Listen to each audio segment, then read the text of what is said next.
Hello and welcome back to High Fell. Today this is going to be a tips and tricks video. So I'm going to show you how to overcome a little bit of a problem. So this is a fine 10-ton tanker wagon. These are one of the early ones that they launched. And you can see it doesn't really move as freely as some of the other stock. And when you have a big long string of these, that can be a problem. The main issue, I've done quite a lot of work on these tankers other than just weathering them. The main issue is that the wheel is sitting, or rather the axle box has kind of sunk during the moulding process, and so the wheel will move up and down.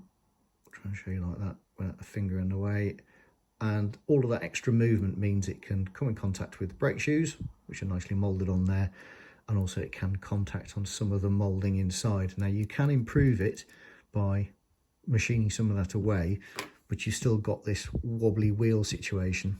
And so to eliminate that, I've looked at replacement bearing cups, but I've not managed to find any that are suitable for the dimensions of these particular wagons. And this also affects the brake vans as well. So not all of them. Some wagons run fine, but this is a problem that if you don't want to send it back to Hornby and just be without a wagon, and you want to be a railway modeller and actually fix the problem, this is a way we can do it, and it's going to be very easy. You will need a pin vise, which is basically a manual way of drilling a hole. You will need some fine drills, a 1.6mm drill and a 1.2mm drill, a brush just to sweep it away, a decent craft knife just to tidy up any excess, some baking soda or bicarbonate of soda, and super glue. Those two things together are going to refill the axle box, and then we're going to re-drill out the hole for the pinpoint axle to go in. So the first thing I'm going to do is pop out the axle, just like this. You can actually see on here some of the areas, if the camera picks it up, where I have actually tidied up some of the moulding, and that did help somewhat.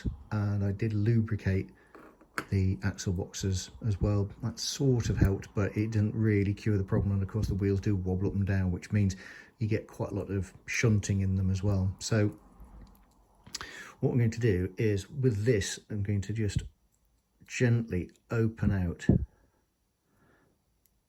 the hole. I'm not going very deep, and the reason why I'm opening it out is I want to give myself enough area for the bicarb and the super glue to form a solid base in there. If you want to have a very strong bond and a fast set with super glue, if you mix those two materials together, you will get a much stronger bond.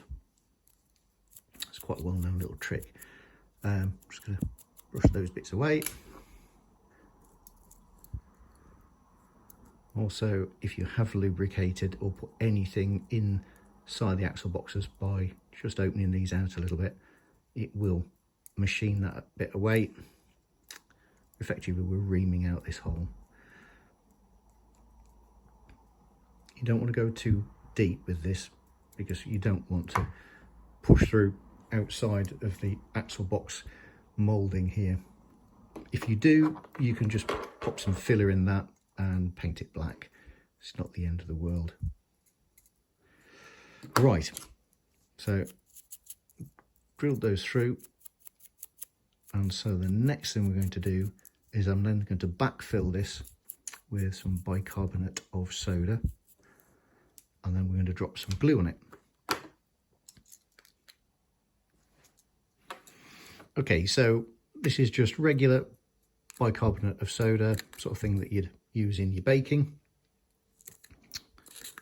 And all you want to do is drop some of the bicarb into the hole that we've just opened out. And just a reminder, I used a 1.6mm drill bit on there.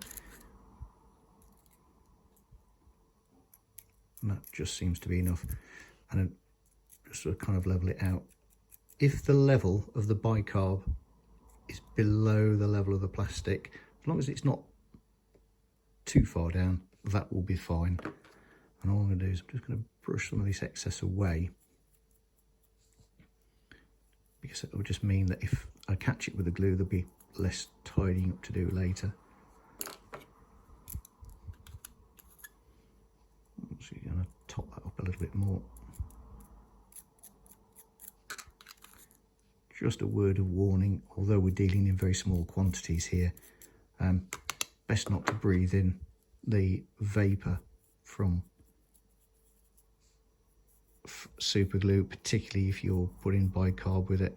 If you're using it on a different kind of repair, I've used it for loads of different things, don't just be breathing it all in.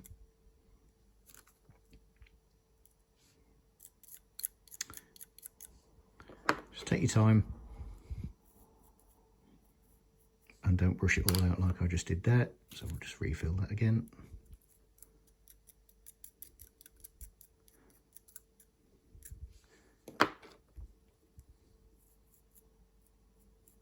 Right, I'm going to leave that at that. And then the next thing to do, I'm going to do one side at a time. Although it sets very fast, I do think it's probably worth leaving this for a couple of hours to set, because then the glue will just work its way through, and we're really looking for it to be a nice strong bond, so it's going to give a good surface both for us to remachine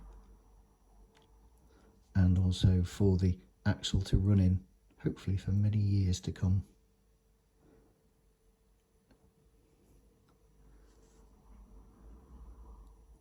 Just carefully blob the glue in. That will run through the bicarb and then that'll start to set very quickly.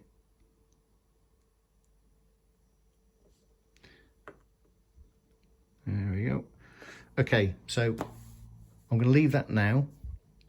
When I come back to it, we'll just clean off some of the excess, and then we'll use the smaller drill bit to drill the new axle box.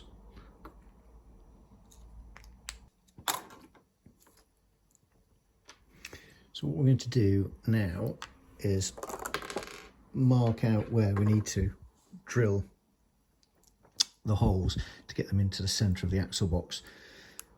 One way you can do it is loosely fitting, or rather it's actually going to be quite a tight fit, but we're going to go for a dry fit with the wheel to try and make a little witness mark so we know where to drill the hole. So that's obviously out of alignment there. Just pulling this to one side, and there we go. So if you look at it, you can see that the wheel is actually central to its position where it would need to sit in the axle box. I need to get that the same on both sides. If you just apply a little bit of pressure, wind that a few times, that'll leave a little tiny mark where you can just see the pin mark there. And again on this one as well, it might not come up very well on the light. Try and get it in and point to it just here. And now what we're going to do is just carefully start to drill.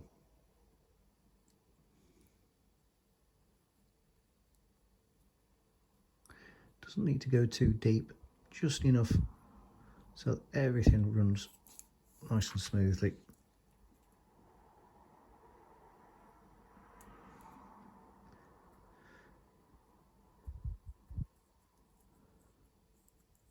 At this point I should actually mention that it was David Watts on the TT120 forum that reminded me of the trick of using this to repair damaged axle boxes. It's been a thing that's been quite common over the years. So thank you very much for that, David. I thought I'd just about given up with all the other little fixes and things like that. Still a bit tight, so I'll just keep working that away and then we shall come back to it.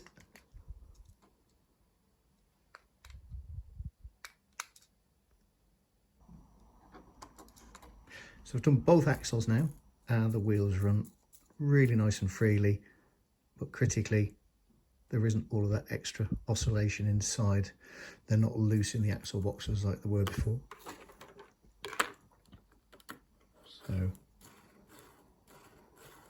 runs much smoother and more quietly. So it's a little bit of a fiddle, but it's certainly possible to get these back and to where they should be. Also, it's a technique that you can use, as people have in the past, for repairing worn axle boxes on older stock, although that's not really going to affect us in TT120 as everything's new.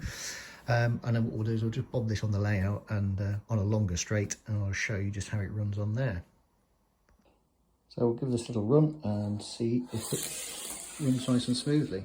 Well, I'd say that's a win. So thank you very much for watching. Stay safe and happy modelling.